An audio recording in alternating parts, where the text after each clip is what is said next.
All right, we are live. Good morning, everybody. Chuck Holton here, and I'm coming to you from West Virginia today.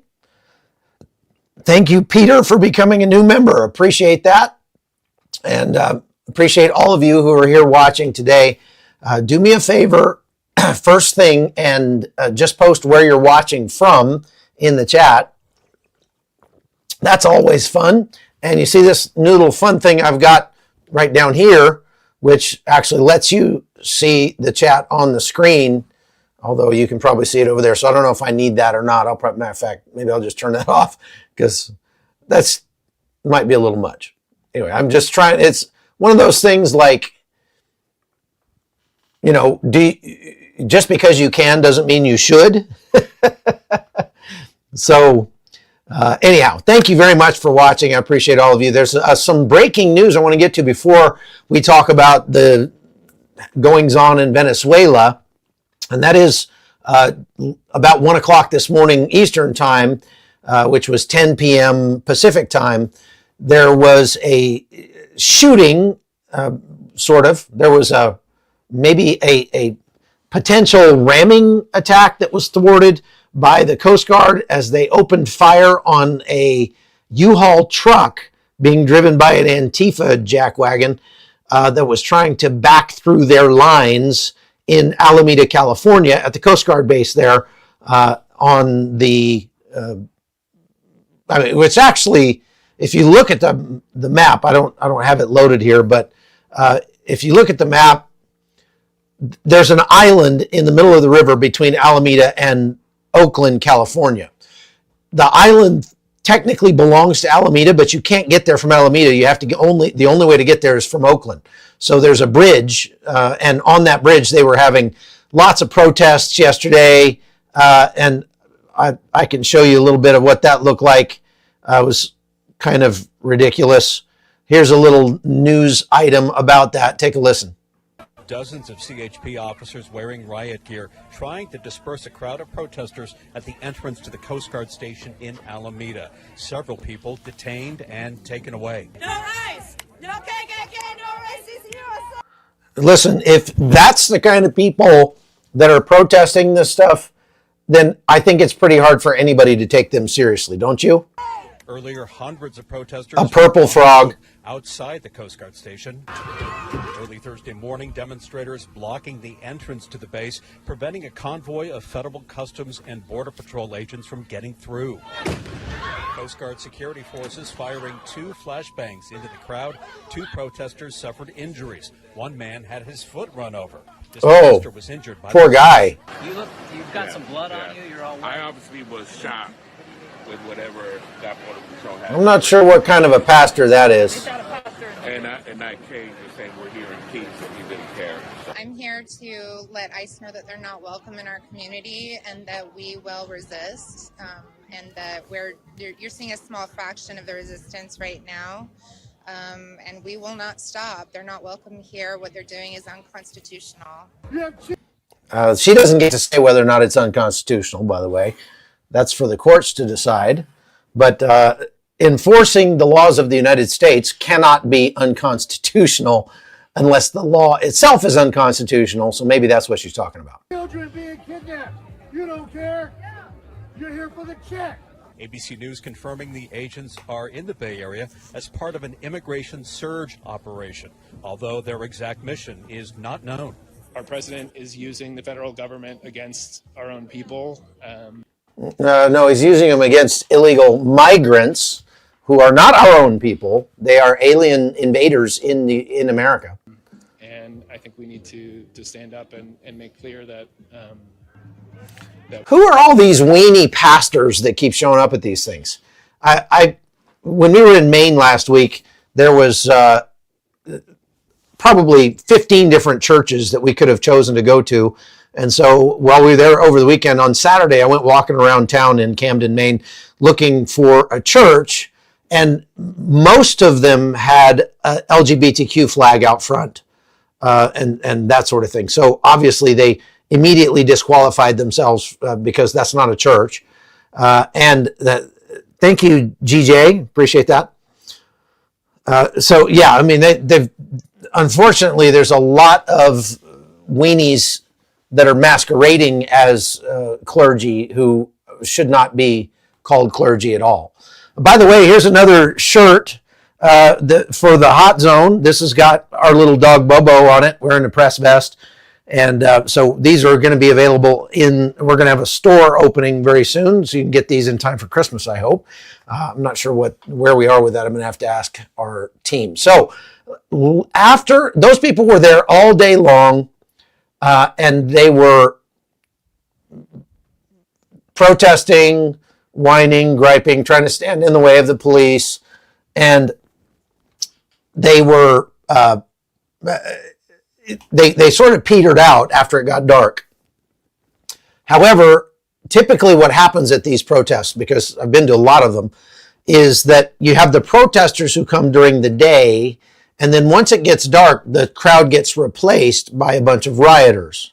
And that's partially what we saw in Alameda yesterday. About 10 p.m., as I said, Antifa guy, who appears to be wearing a helmet and a mask, pulled up with a large U-Haul truck and backed down toward that line of police until it looked like he was going to ram them, and they opened fire on him with live ammunition. And amazing, nobody got hit, including the guy driving the truck. Here's what that looked like. Whoop. Hang on. I got to get rid of that other one first. I hate that it doesn't.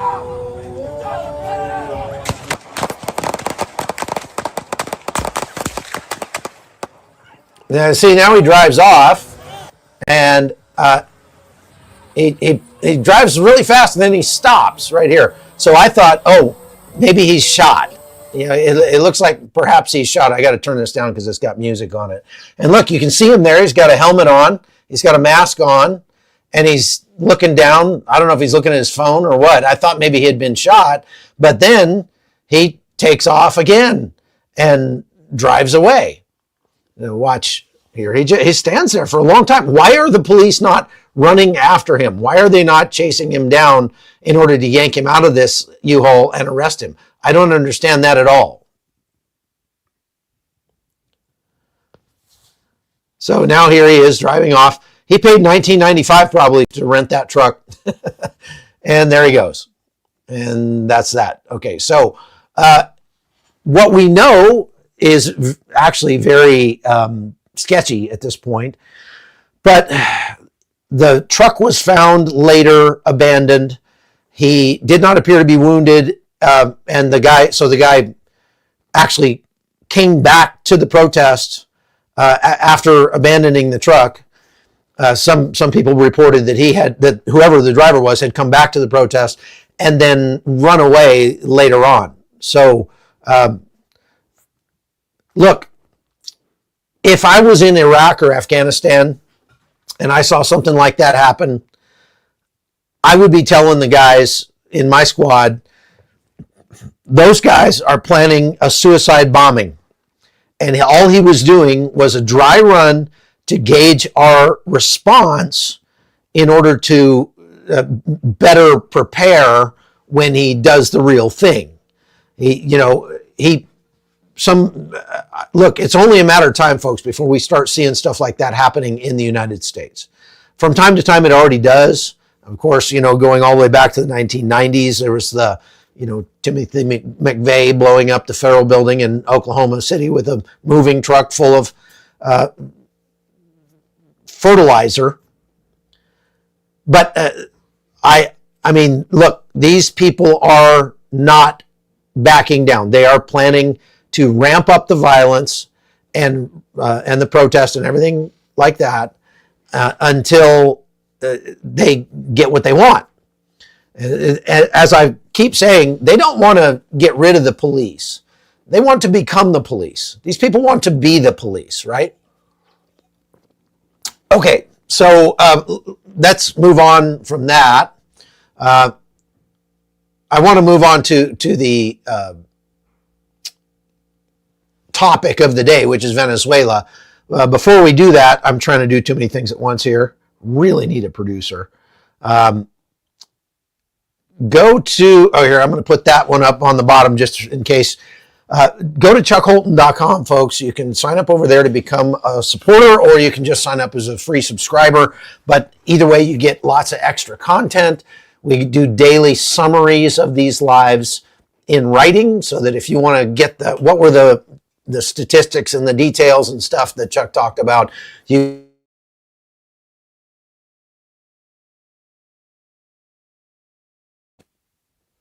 somebody just muted my mic. Connie, don't mute my mic, please.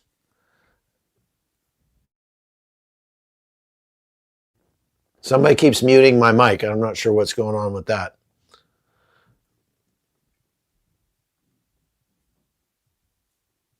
That's weird.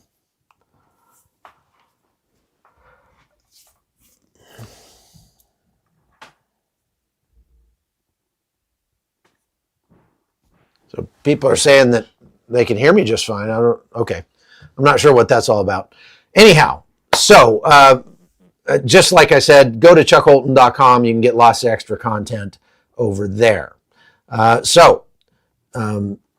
let's go to, also there's a reminder from my wife here to wish happy birthday to our daughter-in-law, Grace, who is sometimes on as a moderator. She does a lot of back-end stuff for us on the channel as far as graphics and websites and design. She designed these shirts, and she's incredibly talented and a great mother to our two grandkids over there. So, all right, now let's put that away, and let's go over to set the stakes here of what's going on. In the last 48 hours, the United States has carried out lethal strikes in the Pacific.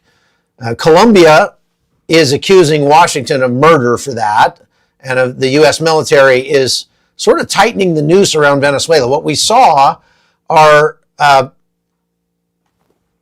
B-1 bombers. Now, I have some footage of B-1 bombers so you can tell what that looks like. But yeah, let me put that up. B-1 bombers right here. And this is, turn the audio off on that so you can you can hear me talking, but you can watch the B-1 bombers. These are not the stealth bombers, the B-2, but this is the B-1 Lancer bombers, and they can carry a very large payload, and they are supersonic bomber jets. And two of those flew down to Venezuela yesterday and were just off the coast of Venezuela, kind of flying around in circles in kind of a show of force. Again, this is the second time. Remember, last week they sent B-52 bombers, which are enormous, not supersonic bombers, that were doing the same thing, going down and making circles off the coast of Venezuela. So what I want to show you is that in totality, I think any one of these things could be, okay, this is just a show of force.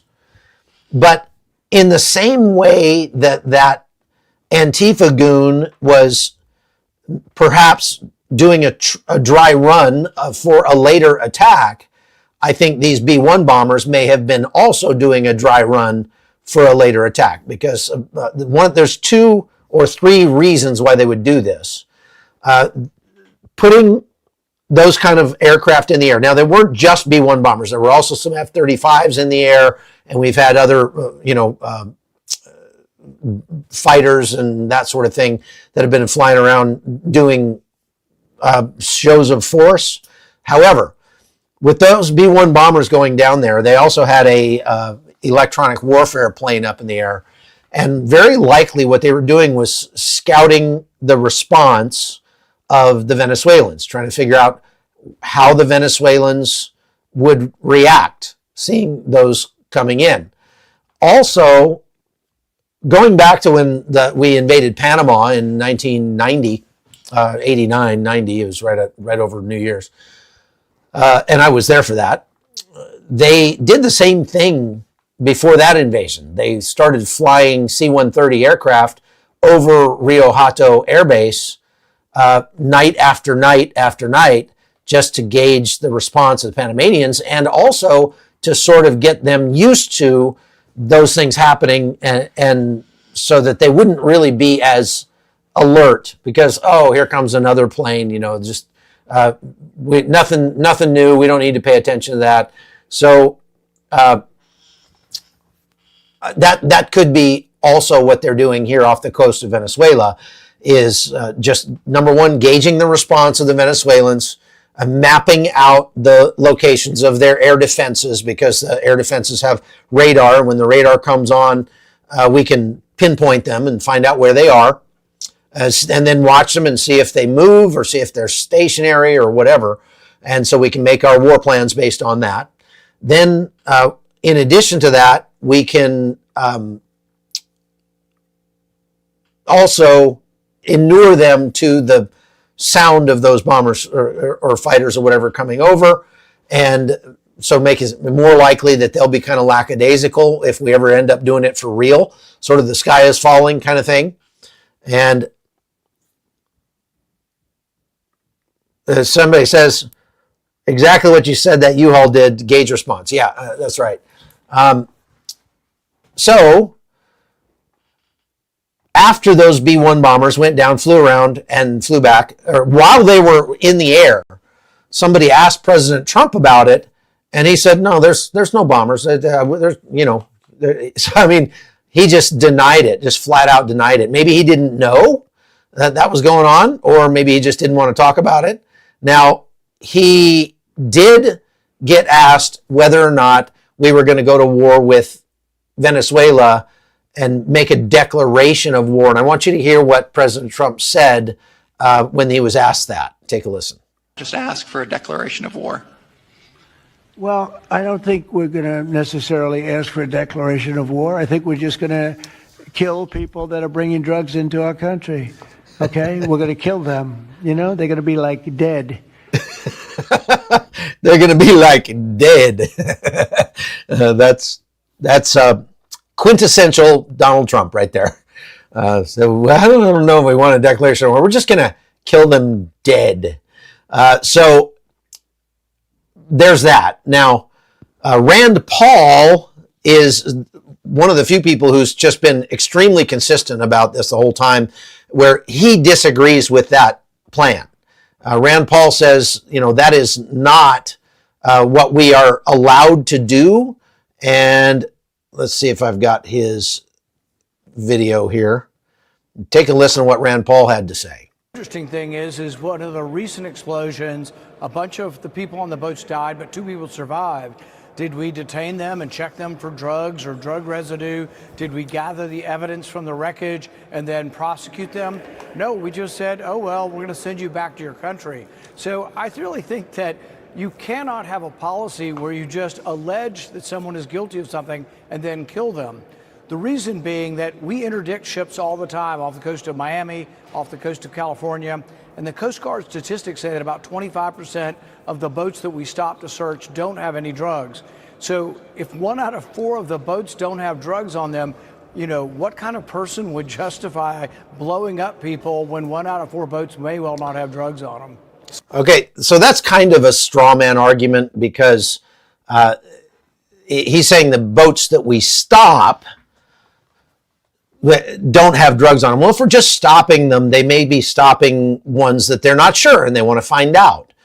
I don't think that is the same as what President Trump and Pete Hegseth are currently having the military do, which is strike boats that they say, at least, they know for sure, beyond a shadow of a doubt, that they have drugs on them, that they're carrying drugs. The videos that we've seen coming out of these strikes are make it as clear as I would say I need it to be. I don't think I need it to be a whole lot clearer than that. This is the most recent one in the Pacific that they've released video about, and this is not a fishing boat. I mean, you can see there it's got 3 giant outboard motors on it. They have a closer photograph that they released of that boat with more detail that actually you can see the barrels of drugs on the boat. That is not a fishing boat. Also, the one that Rand Paul was talking about, I like Rand Paul. I mean, Rand Paul is a very consistent, very reasonable guy and does not want the government to overstep its bounds at all, even if it's something that he agrees with. And I think that's a good position to take. He's not going to be just a sycophant for President Trump, and we need politicians like that who are going to hold President Trump accountable so he doesn't get out of control. But I think in this case he's wrong, because those two survivors of the bombing that he's talking about there were taken off of a semi-submersible, which is not used for fishing. As a matter of fact, Pete Hegseth was asked about that in the same press conference that President Trump spoke at. And here's what Hegseth had to say. You don't see fishing in submarines either, sir. Yeah, so he was asking, how do you know these people aren't just fishermen? And he says, well, you don't see fishing in submarines. So the U.S. military, as I mentioned, nobody better in the world at mapping networks, identifying who's connected to who inside terrorist organizations. It's just the media is used to hearing that when it pertains to Afghanistan and Iraq and ISIS and Al-Qaeda. But if you reframe how you understand the world in our own hemisphere, that's exactly what these foreign terrorist organizations are. And so we will track them, we will map them, we will network them, and we will hunt them and kill them because they're trying to and they are killing and poisoning the American people. And inside that, we have all the license necessary, all the authorities necessary to take these kinetic strikes, and we'll continue to take them. So he says we have all the authority necessary to take these kinetic strikes. Right now, he's operating on the authority of the president, the commander-in-chief. We're not at a declared war with Venezuela or even with the FTOs. An actual war, see, this is the problem. Technically, it's difficult to declare war on a non-state actor, and especially, like an all-out kinetic war, because non-state actors have to exist in a state. And so if Tren de Aragua is the foreign terrorist organization that we're going after, and we declare all-out kinetic war on Tren de Aragua, they exist in Venezuela, and for us to go after them in Venezuela would be an act of war against Venezuela. And so there's kind of a gray area here. I'm willing to give President Trump and Pete Hegseth the benefit of the doubt. I love to see them going hard against these drug runners. Hey, thank you, William. Very kind of you. I don't know. How do you feel about it? Now, this also, though, can become a slippery slope. So now you have to kind of go down that road, and you have to ask yourself, well, President Trump said in that same press conference yesterday, I don't have the video here, but he said, we are striking them at sea right now, and we're very shortly going to be striking them on the land. That is a direct threat to Venezuela and perhaps Mexico. And so striking them at sea or on the land is two very different things, because like I said, if it's international waters where you blow up that boat, that's one thing. There's nobody to complain that that was an act of war against their country, although Gustavo Petro, from the president of Colombia, tried to make that case. Some of these drug runners might be, what did he call them? He said, in the drug transportation industry, as if it was, that's like saying a prostitute is in the sex industry. Are you trying to justify it that way? It doesn't really fly.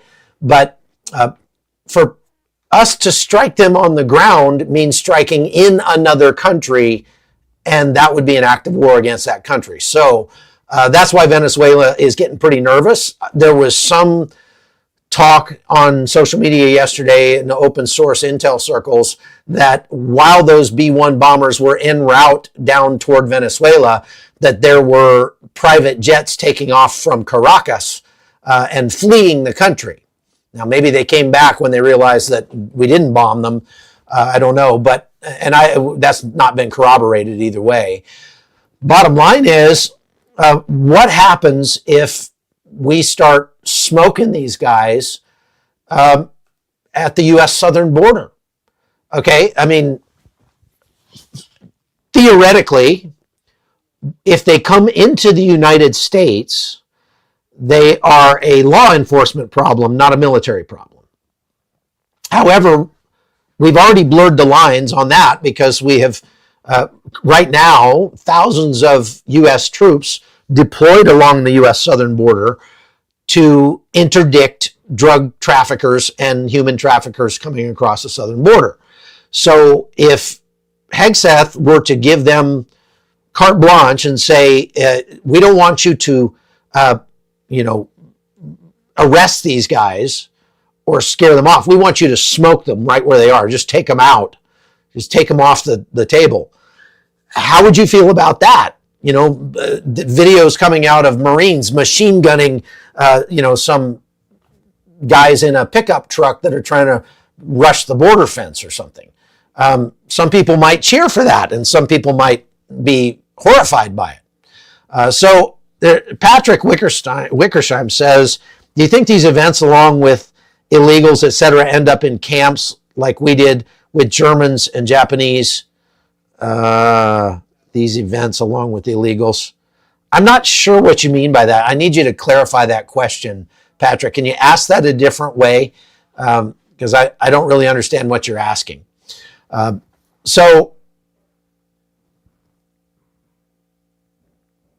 Okay, Jill Gray says, I'm shocked to hear what you thought of LGBTQ flag outside of a church. If nobody was welcome as they are, when they walk into church, nobody would be there. You don't see an army flag outside of a church signifying that I, as an army veteran, am welcome to enter the church. The church, by definition, should be a welcoming place. It's a hospital for hurting and broken people, and I absolutely would welcome any homosexual into our church. But I'm not going to hang a gay pride flag out in front of the church, because what that does is it goes from being welcoming to being justifying or facilitating. Okay, I'm not going to.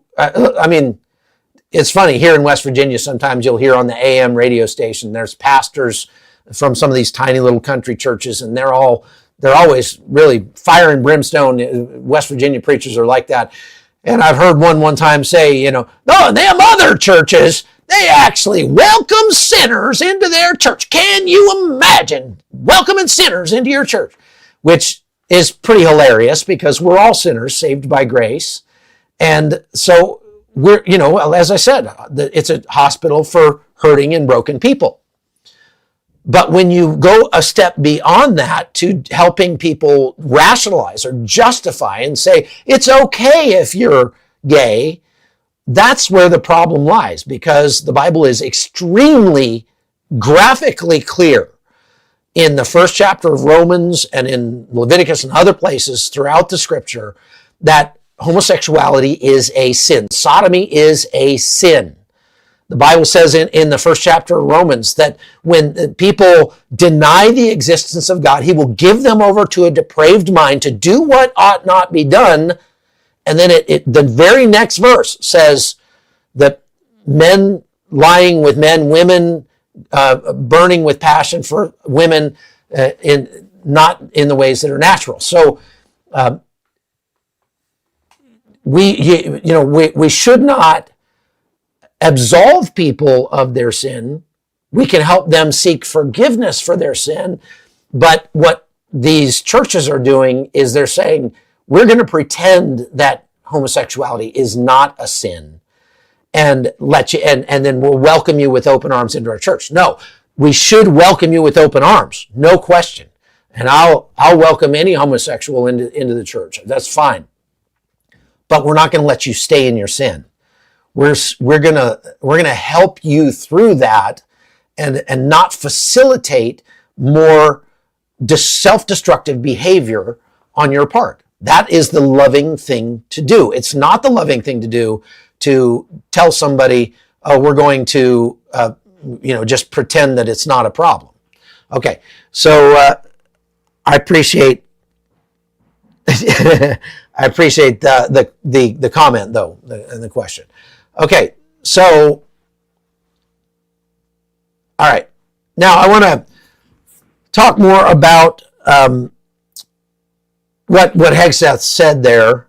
He said we have the authority to do what we're doing, but does that authority extend to striking on the land? Because again, that brings a whole nother set of problems, and that's what we're about to find out. Now, we've seen these jets that are flying down toward Venezuela and then turning around at the last minute coming back. We've seen this sort of inflammatory language or very hard language, harsh language from Pete Hegseth and President Trump and others talking about, no, we are absolutely going to hunt these people down and take them out. As a matter of fact, here's another time in the same press conference where Hegseth made it very, very clear. Take a listen. To these foreign terrorist organizations is we will treat you like we have treated Al-Qaeda. We will find you, we will map your networks, we will hunt you down, and we will kill you.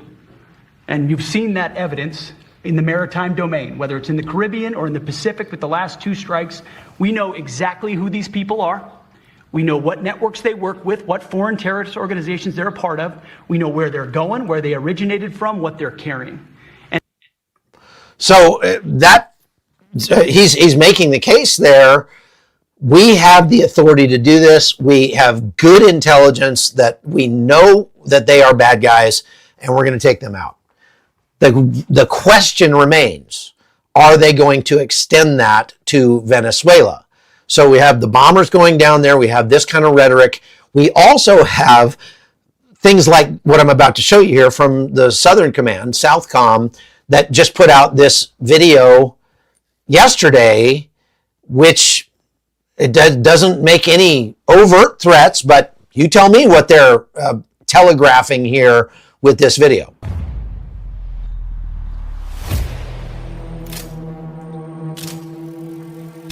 TikTok.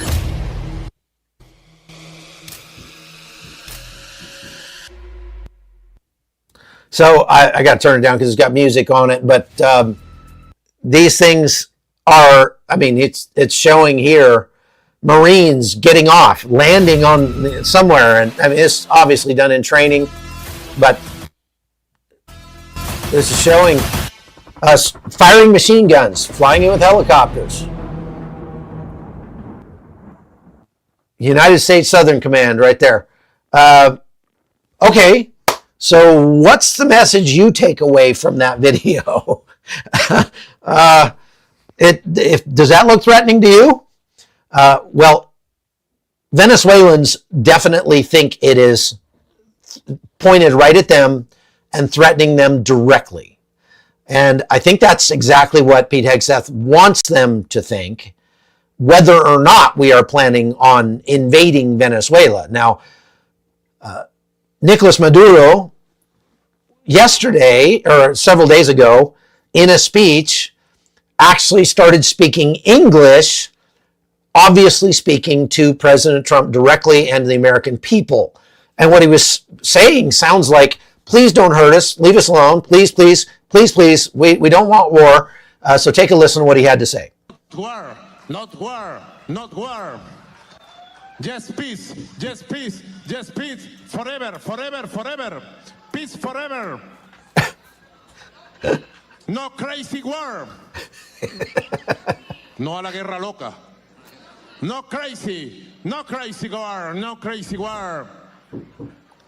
Please, please, please. Yes, peace. Peace forever. Peace forever. Victory forever defeats. Victory forever defeats. Esto se llama lenguaje tarzaneado. What he said there in Spanish was, this is what they call Tarzan language. Si se traduce al español tipo Tarzán sería no guerra, no guerra, no querer guerra, no a la guerra de los locos. No.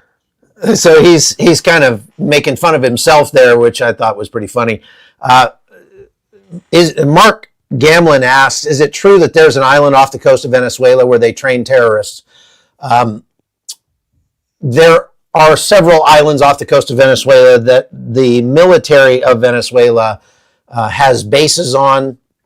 I'm not exactly sure which one you're talking about, but we know that there are a lot of Hezbollah and other terror groups that come through Venezuela, and it would not surprise me if they are training them down there.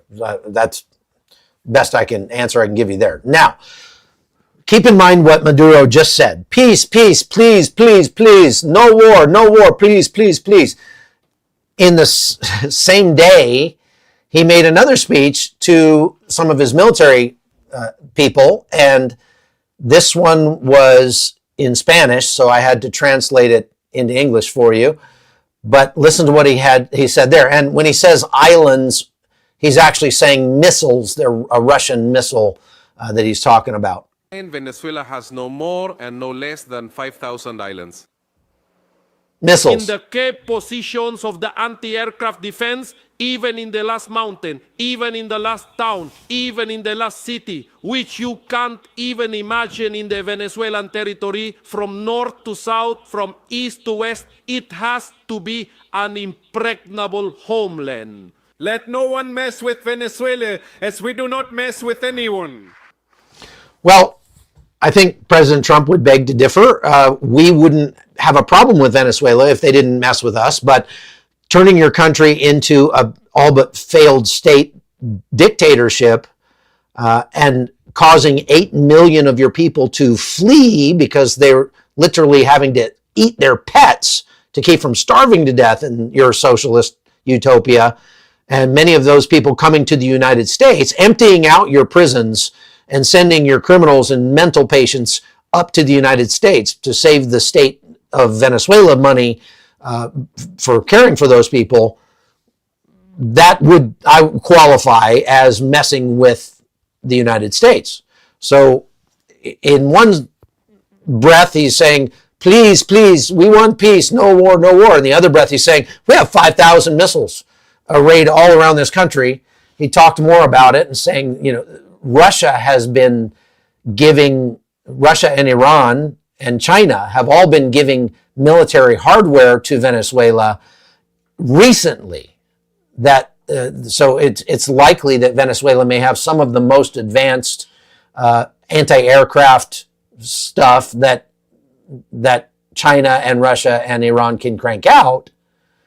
I still don't think that's going to be any match for an F-35, but they certainly can pose a risk. Now, of those 5,000 missiles that he's got arrayed along the coast, all across the country, those are mostly missiles that are line of sight only. You'd have to be able to see your target to target it and fire a missile at it.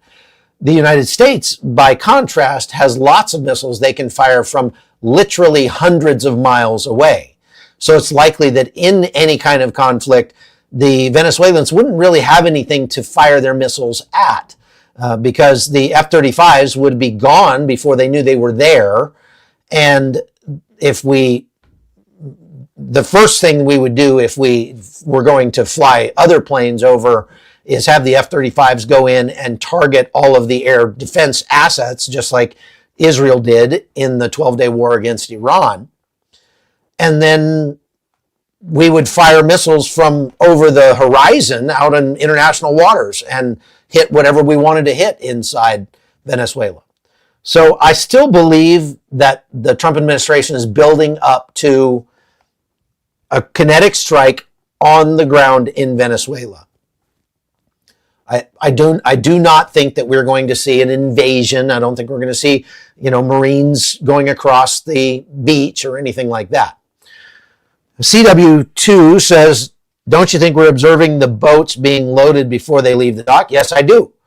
I am pretty sure that they are tracking these things from long before they get into international waters. And then they smoke them once they get into international waters so as to avoid that problem of killing them on the soil of a country that we're not technically at war with. Mark Gamble says, yeah, okay, I already got that one. Sorry. And just want to say thank you. We got a bunch of new paid members here on YouTube. You can, I don't mention that very often, but you can become a member on YouTube and get extra content, early access to content, things like that. We have a special kind of ending guest for you on today's podcast that our members were already able to watch. But so you can do that, and I appreciate our new members. So thank you for being there. And so on that note, I just want to wrap up the whole Venezuela thing.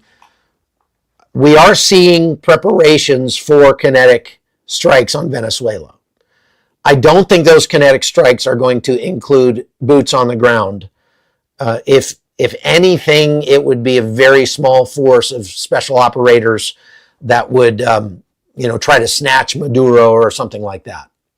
I have a feeling that Maduro, has a plan in place that if there is an invasion, he will immediately jump on a jet and try to go seek asylum in another country, and that we're not at war with and not willing to go to war with. So he might go to Russia, he might go to China, he might go to Iran, he might go to Colombia.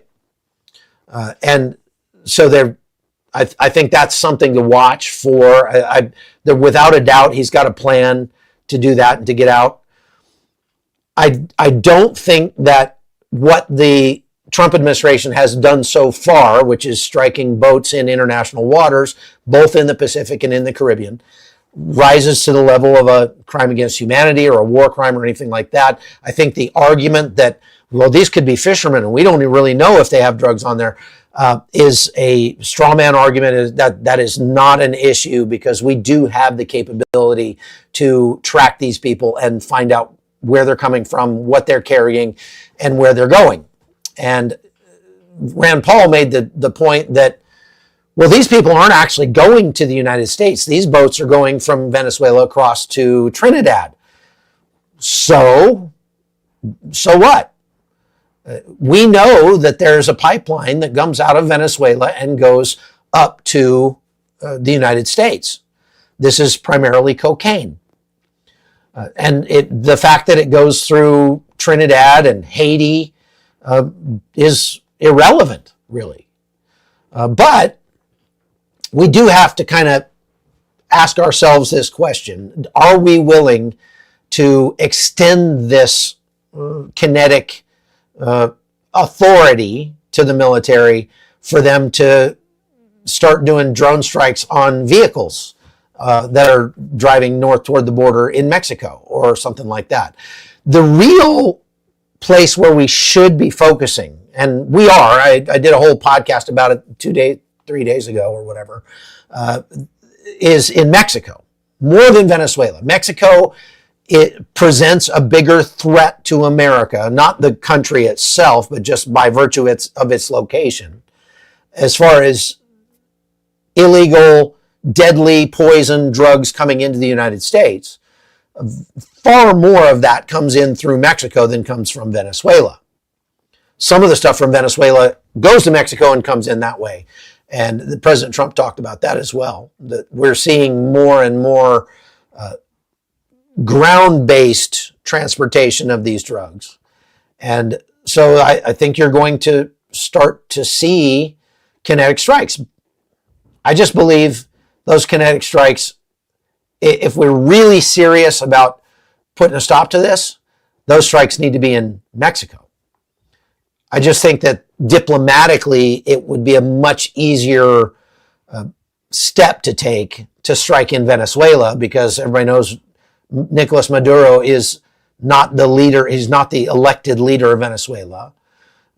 So that would, we could kind of make the case of, well, it's a failed state. We're helping Venezuela by taking out those kingpins or whatever. Can't quite make that case in Mexico, so it's a little more difficult there. Okay, that's about all I've got time for today, except I want to show you this incredible interview that I got. You'll hear me talk about it here, but I have been going down this path, doing a deep dive into the, I don't know how, just the toxicity of microplastics. You've heard me talk about it a couple times, and it's like, is it as big a problem as I thought it was? And yes, it is. It is a bigger problem as I thought it was. And so I want to show you this video, and I just have to find it here. There it is. Where did it go? It disappeared. Oh, that's bad. Bear with me. Sorry about that. I'm not sure what happened to my video here. I found it. All right, here we go. So take a look at this great interview I got with Kim Bright, the founder of Brightcore Nutrition. You've heard me talk about her before, and I finally got a chance to actually interview her. So take a look at this interview. It's great. Hey everybody, Chuck Holton here, coming to you from my studio in West Virginia. And I appreciate all of you being on with us today. Today, I'm going to do something a little bit different. I want to have an interview with Kim Bright. She's the CEO of Brightcore Nutrition. I want to talk a little bit about a subject that they kind of got me interested in, and that is the topic of toxic pollution from microplastics. I've been doing a bunch of reading on this, far more than I should have, kind of going down the rabbit hole. And so I wanted to see if I could get Kim Bright on with us to talk to us a little bit about microplastics and about how she got involved with understanding it. Hi, Kim. Thank you for being on with us. Sure. I appreciate you doing this. Thanks for as I having was me. saying, I've been kind of going down the rabbit hole on the topic of microplastics, so I wanted to have you on to talk about that, as you're kind of an expert on it. But first, would you just tell us a little bit about yourself and how you came to be running this company, Brightcore Nutrition? Well, I founded the company about 28 years ago. We're headed into our 29th year soon. And I got involved with nutrition when I was out in Hollywood. I was doing modeling and acting over 50 years ago. And I was partying hardy, and I had a near-death experience with alcohol, and met my maker and came back, and my feet got put on a different path. And that was the path of nutrition. So first I had to help heal myself and study, and I started reading everything from the 1920s forward, and attending lectures with people that everybody else said was crazy, but now they're looked up to as the real people that understood nutrition back then. And I've studied Chinese medicine and Ayurvedic and different approaches rather than Western medicine. So I helped a lot of people. I counseled over 15,000 people. I had the first non-smoking organic restaurant in Westport, Connecticut back in the 80s. Taught people how to eat in season, taught people to eat organic and locally, and also had a whole center there where I had different guest speakers in, and I actually, counseled people and helped a lot of people that, had from cancer all the way up to professional athletes and CEOs of companies. So I never dreamed that I would have a nutrition company. This just happened. I decided to start it 28 years ago. and help people. And the first product was organic wheatgrass juice powder because it was so incredible to help heal people. It's got every single vitamin, every single mineral, all live enzymes, everything your body needs for a daily basis. You could actually live off of it. So it helped heal a lot of people's situations. And then from that point, Chuck, I've just grown, the line. And I've had to study so many different things to understand over the years what happened to people's health. I had to understand first and foremost my own. Why at age 20 did I, have this situation going on? So that's how I got into it. That's how Brightcore came to be. And here I am today. My son is actually the CEO. He's now running it. I, did it for so long. It's like he's been helping me since he was 5 years old. So it was time for Mom to just do this kind of stuff and let him. And we've made a great team. We got a good team there. It's a family-owned business, and that's what it's all about. How fun. Several years ago, I realized that, I woke up one morning and looked in the mirror and thought, Dad, is that you? Realized I was getting older. And, I watched my mother and my mother-in-law, my wife's mother, both really struggle after our dads passed away. And I started thinking about my own, the love of my life. And I don't want her to ever have to go through that struggle without me. And so I thought, you know what? The best way I can love my wife is to, take steps so that I can outlive her by at least one day. So I can always be here. That's a great plan, because men do die sooner usually than the women, because you guys are usually under more stress. That's right. And that's when they're not a war correspondent going to war zones all across the world. And so there's a lot of things I cannot control, obviously, about my job, but I figured I would do what I could to control the things that I can. And so I've really, like I say, jumped down the rabbit hole in the whole longevity and nutrition space, read a lot of common books about this, like Peter Attia and How Not to Diet, those books. And it actually caused me to, I'm something of a biohacker, I guess. So I have tried all sorts of stuff. And even now, I take so many pills in the morning that I'm too full for breakfast by the time I get done taking all my pills. What are the most important things? You mentioned wheatgrass. That's not one that I have taken. And so I'm just interested from your point of view, what is the real key for longevity in terms of nutrition? Well, wheatgrass juice, not wheatgrass, because wheatgrass, if you take it in capsules, that's what was there before I brought wheatgrass juice out for the first time in capsules, because it's just loaded up with cellulose, the wheatgrass. So you extract out the juice and you end up with all of the things I said. And the great thing about it is almost the exact same pH as what our blood should be when it's in tip-top shape.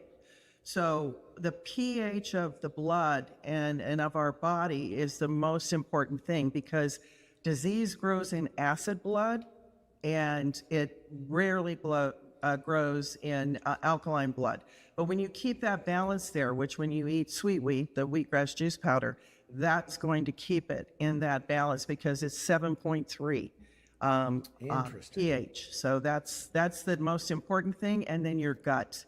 Those two things, gut health, because your health starts in your gut and disease starts in your gut too. But you have to keep the pH right and you have to keep your gut healthy. And that's what we're going to talk about today. You just added to my my load. Then I'm going to be picking up some wheatgrass powder and taking that now. So as you know, I spend a lot of time in war zones around the world, and this is kind of what got me on this, was reading this article about microplastics in war. And war always leaves a mess: craters, oil spills, toxic smoke, you name it, because it's all about destroying. And so it just blows things up. You blow them into the atmosphere.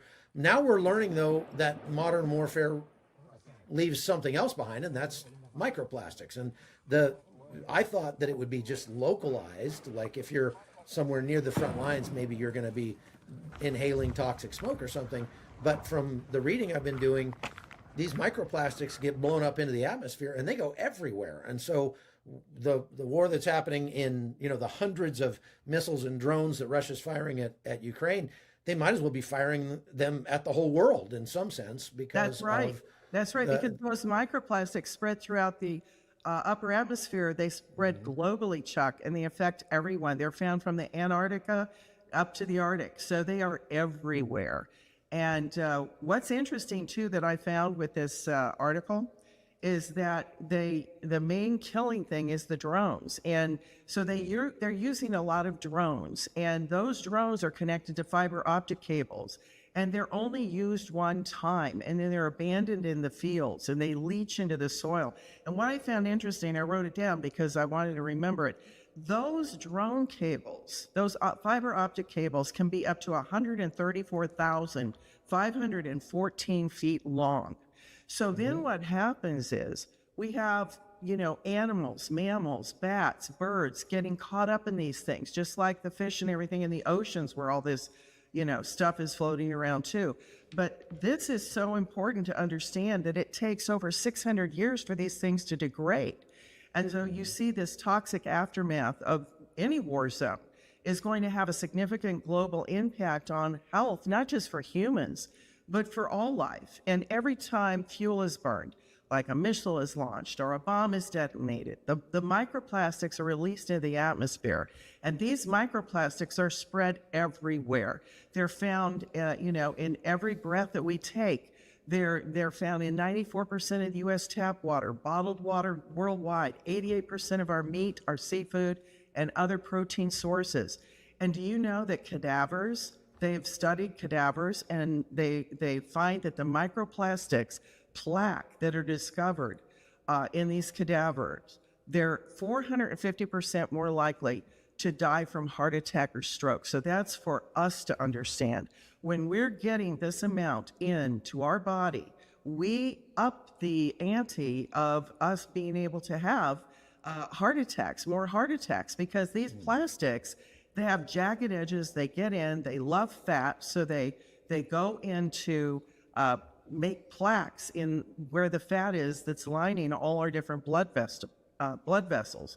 So this really causes a problem, and they're also devastating our ability to retain muscle mass, even impact our bone density. So what is this doing? It's making weak, brittle men, weak, brittle women. So, the other thing too, which is really important for the guys out there, it's affecting your reproductive ability and sperm count. Do you know that the sperm count in teenage boys right now is only 50% of, and the testosterone is only 50% of a 65-year-old man?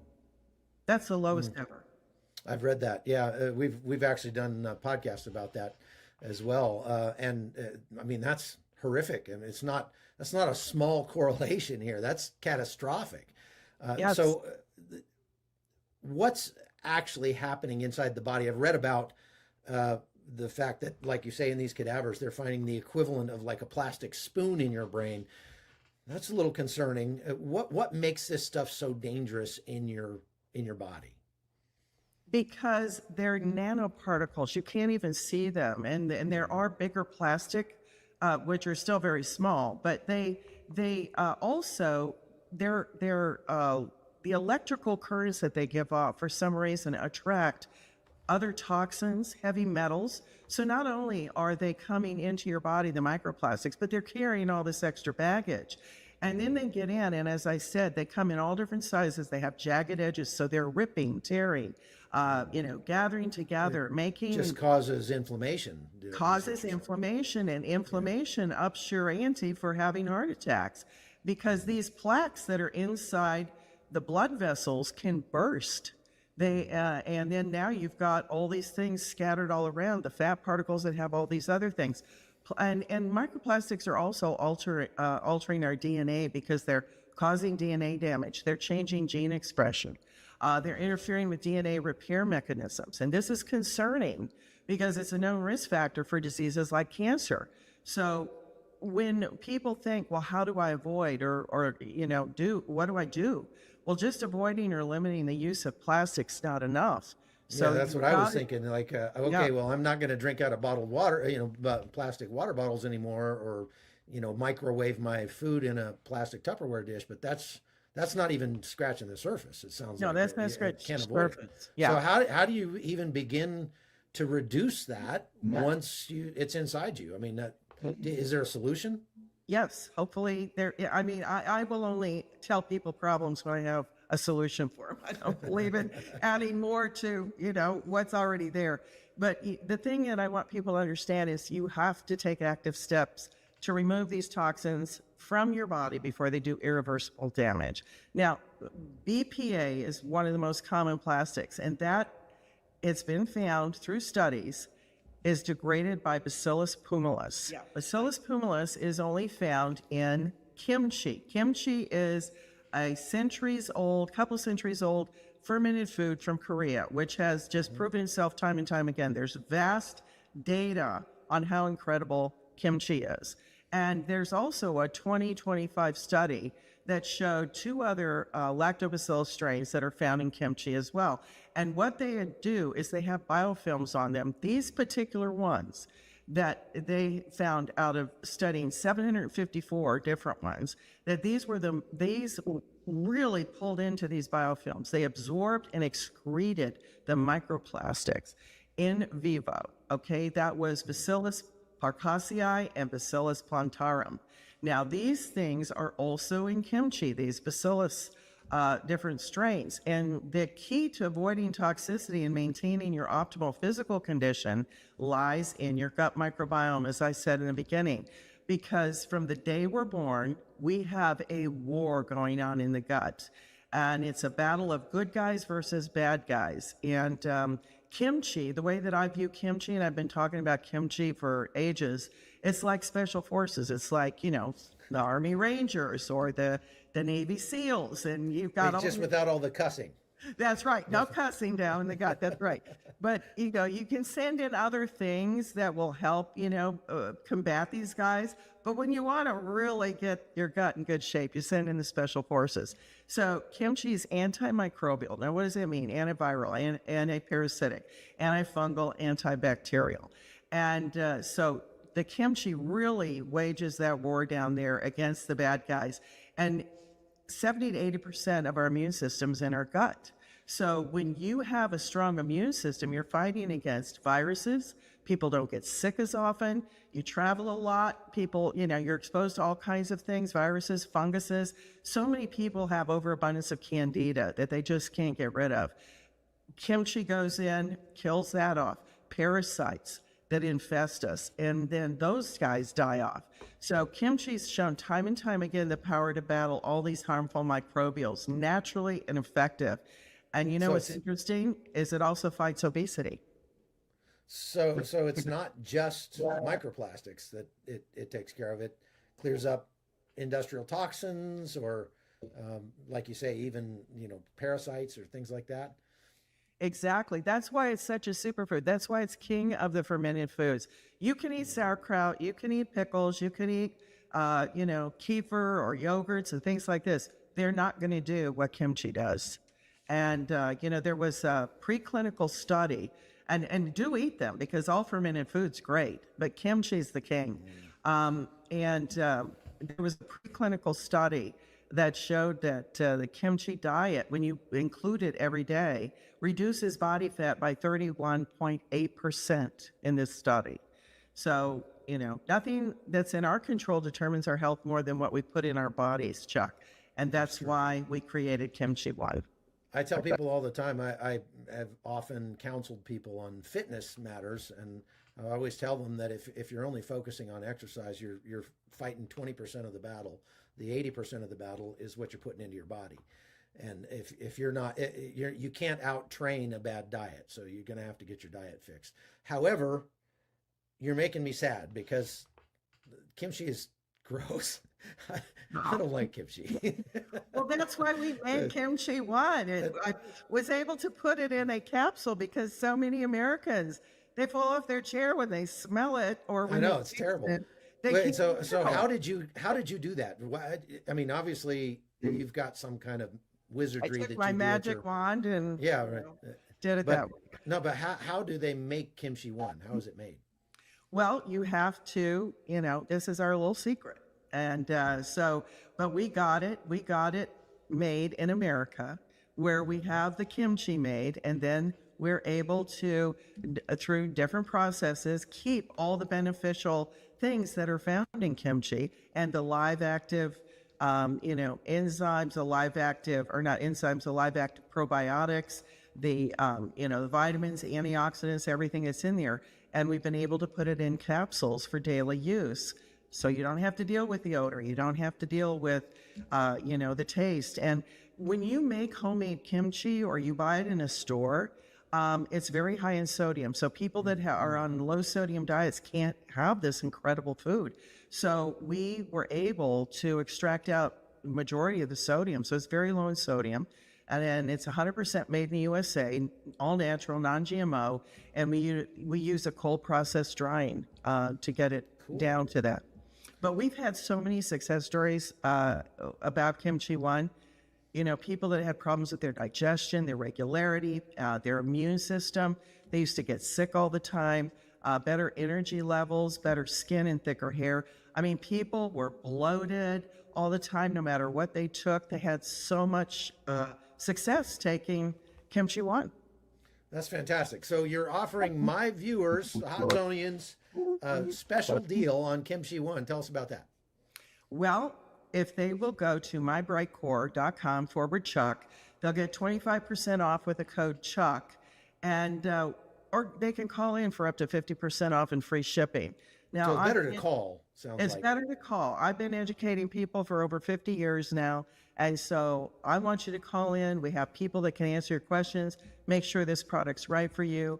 So call 888-927-6882. That's 888-927-6882. And the first 100 callers, Chuck, we're going to give them a free bottle of vitamin D3 plus K2s in there as well. Again, that's 888-927-6882. All right. Well, folks, you heard it from the CEO of Brightcore Nutrition right there.